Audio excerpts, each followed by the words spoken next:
मेरा नाम दीपक है ठीक है। और मैं आपको अपना पहले ड्राइविंग लाइसेंस दिखा दूं कि मेरी उम्र 75 साल है। अच्छा सर, नहीं कोई बात नहीं, आपने बता दिया, हमारे लिए वही बहुत है।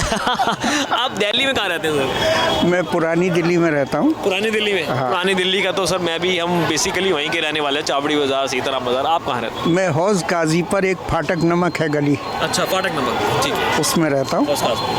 ठीक है। अच्छा सर, अब आप ये बताइए, आप सरसफूड फेस्टिवल में आए यहाँ पर? नहीं। आप आए नहीं अभी? अच्छा, आप जाइए। वो देखिए ऐसा है, ये मल्टीनेशनल्स और बिग हाउसेस का एक टाई अप है और एक उनका इवेंट है to encourage to publicise their name. दूसरा, ये जो मिडिल क्लास, ये जो क्लास घूम रहा है यहाँ, उसको लगता है कि कुछ हो रहा है, विकास हो रहा है, इसको वो विकास मानता है। और बेसिकली ये मुगालता देना है देश की जनता को। मीडिया के ज़रिए इस तरह के आयोजन करके मुगालता दिया जाता है कि देश विकास कर रहा है। कभी ये नहीं देखा जाता कि कितने लोग बिना दवा के मर गए, कितने बच्चे की, टैलेंटेड बच्चों की ज़िंदगियां बिगड़ गई। इसके बारे में कोई बात नहीं की जाती कि वो लोग कैसे जी रहे हैं। आप ये कह रहे हैं मेन स्ट्रीम मीडिया जो है वो बात नहीं कर रहा है, आप ये कहना चाहते हैं ना? मीडिया सिर्फ एक मुगालता फैला रहा है, एक ये सब चीज़ दिखाकर उनके अंदर एक जोश भरना चाहता है कि देश विकास कर रहा है। उनकी खाने की यहाँ रेगुलर वो नहीं होती, जो रेगुलर इस तरह का खाना खाते हैं वो यहाँ आते नहीं हैं। ये वो लोग हैं जो कभी कभी किसी इस तरह का आयोजन होता है तो अपने को जाकर थोड़ा अपने को अपग्रेड महसूस करते हैं इस माहौल में रहकर कि हम भी बड़े हो गए, कुछ हैसियत वाले हो गए। वो एक भावना इनके अंदर जागृत होती है। इससे ज़्यादा कुछ इस तरह की चीज़ों का कोई और मतलब नहीं है। अच्छा अंकल, ये बताइए, अब 2 महीने बाद दिल्ली में चुनाव है, केजरीवाल साहब भी सड़कों पर हैं, तमाम भ्रष्टाचार के मुद्दे उन पर लगे हैं, आरोप लगे हैं, शराब घोटाले में हमने देखा, बहुत बड़े बड़े मुद्दे हैं इस देश में, अदानी का मुद्दा चल रहा है और भी मुद्दे चल रहे हैं, लेकिन फ़िलहाल जो लाइमलाइट में दिल्ली के इलेक्शन हैं। अब इसमें भारतीय जनता पार्टी 2 बड़े राज्य जीतने के बाद उनको ये लग रहा है कि दशकों बाद वो वापसी कर सकती है। कांग्रेस नया यात्रा निकाल रही है, अब आपको क्या लगता है? किस में, बीजेपी और केजरीवाल में, या कांग्रेस और केजरीवाल में? किसी में भी आपको क्या लगता है? मैं तीनों का बता दूं। कांग्रेस के जितने नेगेटिव फोर्सेस थी वो भाग गई हैं।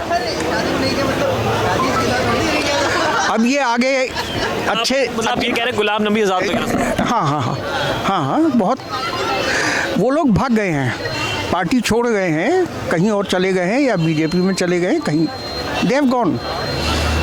अब रह गया सवाल केजरीवाल जी का। तो केजरीवाल जी ने क्या किया है वो आप मुझे बता दीजिए, क्योंकि दिल्ली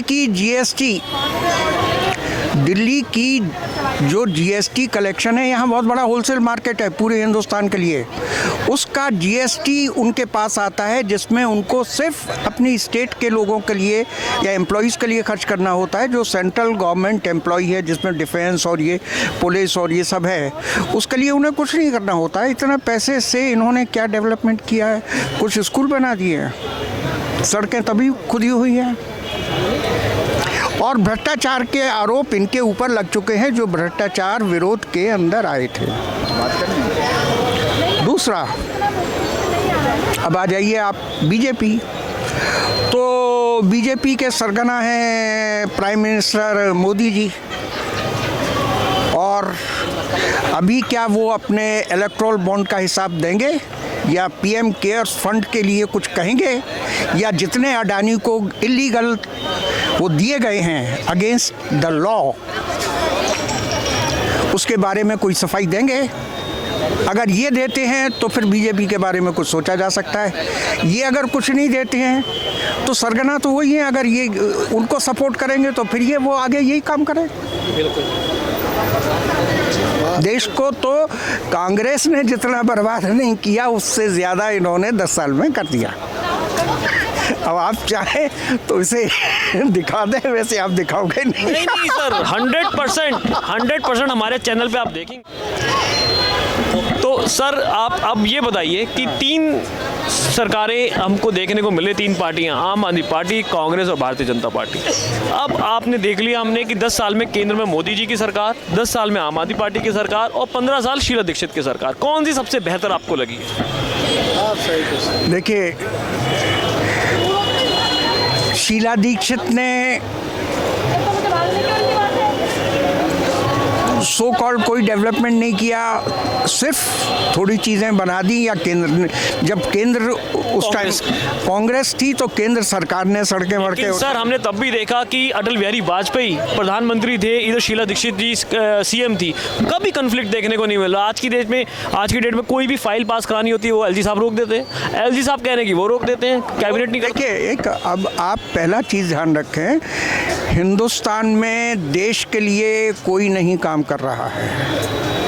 बेसिकली सब अपने वेस्टर्न इंटरेस्ट के लिए काम कर रहे हैं और उनका एक मुद्दा है कैसे सत्ता पर काबिज रहकर इस तरह की बेईमानियां की जाए, देश बेचे जाए। रेल बेच दी, दुनिया भर की चीज़ें बेच दी, आर्मी इनएक्टिव है, कोई आर्मी को सपोर्टिंग जो उसकी मेन ज़रूरतें हैं वो कहीं पूरी नहीं की गई हैं।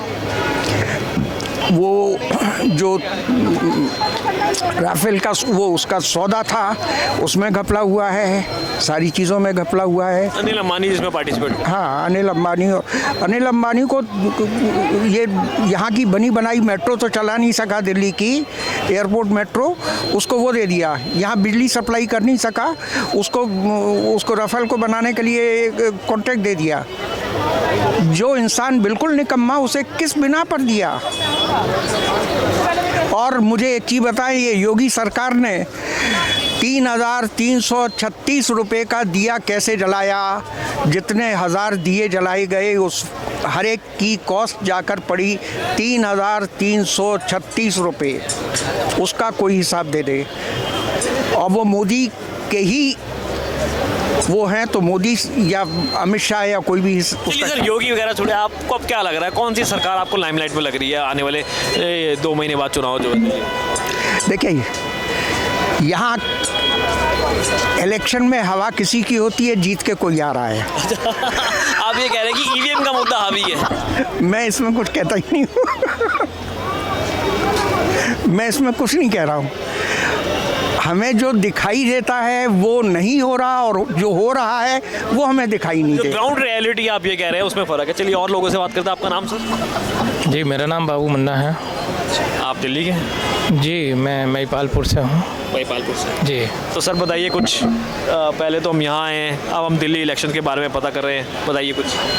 अब वो दिल्ली इलेक्शन में तो आपके सामने ही है, पता क्या करना है। जिसके ईवीएम साथ है, प्रशासन साथ है, कोर्ट साथ है, तो सब तो जीत तो उसी का है। अब बीजेपी तो ये भी कह रही है कि अगर महाराष्ट्र हम जीते हैं लाट की बहना योजना के तहत, वो कह रहे हैं कि चुनाव चेंज हो गया है, लेकिन झारखंड के अंदर इंडिया गठबंधन जीत गया। देखिए, ये तो एक मनगढ़ंत कहानी है। और आप बताइए कि जो महाराष्ट्र से लेकर राजस्थान की आपने हरियाणा के चुनाव देखे हैं, जिसमें 50-50 लाख जो है वोट फालतू निकल रहा हो, तो कैसे आ सकता है ये आप बताइए। अब यही देखिए, 80 लाख वोट कांग्रेस को मिला, सीट कितनी आई? 15, ठीक है। 57 लाख वोट आया उदय ठाकरे के, कितनी सीट आई? 13।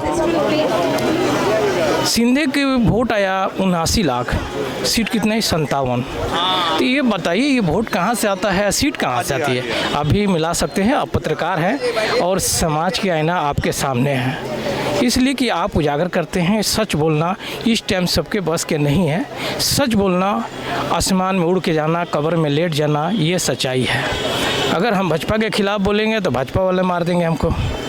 अगर हम चुनाव ऐसे कैसे सर, डेमोक्रेसी देश में बोलने पे कोई बैन नहीं, बोलने का बन है। जो आज तक बोला, एनआरसी के बारे में बोला, किसान बोला, आज जेल के सलाखों में है। कोई 10 साल से है, कोई 5 साल से है, कोई 4 साल से है, जेल में सबको काट रहा है। आज तक कोर्ट में चांस उनका नहीं मिला कि उनका बेल हो सके, उनकी फाइल आगे बढ़ सके। तो ये हमारी लोकतंत्र देश है और हम लोकतंत्र नाम का है मगर आज़ाद देश है, मगर हम आज़ाद नहीं है, देश की जनता आज़ाद नहीं है। सर देश की जनता तो वोट दे रही है। किसको दे रही है? ईवीएम दे रही है। तो ईवीएम के मुद्दे पर ऐसा क्यों नहीं होता कि सारा विपक्ष मिलके क्यों नहीं करता कुछ? ईवीएम उठा ही रही है आवाज़। अब चुनाव आयोग नहीं उठाने देता है, चुनाव आयोग सुनता ही नहीं है। चुनाव आयोग, हम उसके खिलाफ तो जाहिर हैं मगर ये सरकार जाने नहीं देती है। हम उठाते हैं, हमको उठा के जेल बंद कर। किसी पार्टी से? पार्टी तो सब में रही है। हम हिंदुस्तानी हैं तो हिंदुस्तान की पार्टी तो जो जीता उसी के साथ है, जिसका राज उसी का पुत। चलिए, आप ये कह रहे हैं कि आपको भारत की जो ईवीएम प्रणाली है, ईवीएम से जो वोट करते हैं, उससे वो आपको पसंद नहीं? बिल्कुल।